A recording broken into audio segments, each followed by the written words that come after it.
நேற்றைய தினம் வலைதளையில் இருந்த ஒரு செய்தி, எதையாவது பார்த்து முதலமைச்சர் நடவடிக்கை எடுப்பார் என்று நான் கருதுகிறேன். அண்ணன் எடப்பாடி பழனிசாமி அவர்களே, உங்க ஊர் சிலுவம்பாளையத்துல ஒரு மர்டர் நடந்தது. பங்காளிகளுக்குள்ள சண்டையில ஒருவர் கொலை செய்யப்பட்டார். கொலை செய்யப்பட்ட பிறகு அதே சிலுவம்பாளையத்துல ஒருத்தர் கைது செய்யப்பட்டார். அதன் பிறகு சிறைக்கு போனார். அதன் பிறகு கைது செய்யப்படாத ஒருத்தர் மேற்கு தொடர்ச்சி மலையில ஒளிஞ்சிருந்தார். அவர் கையை காலை பிடித்து அந்த வழக்கை முடித்துவிட்டு வெளியே வந்து சிலுவம்பாளையம் பஞ்சாயத்து தேர்தலில் நின்று தோர்த்த மனிதர் நீங்கள்.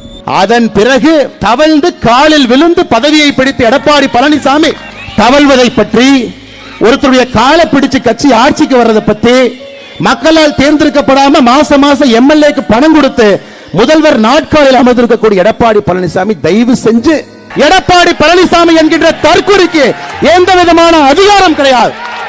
இது அகந்தை, இது அகந்தை.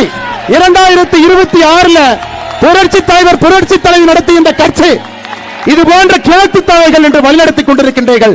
தூக்கி எறியப்படுவீர்கள். 4வது இடம் கூட கிடையாது. 2026 சட்டமன்ற தேர்தலில் அனைத்து இந்திய அண்ணா திராவிட முன்னேற்ற கழகத்திற்கு 4வது இடம் கூட கிடையாது.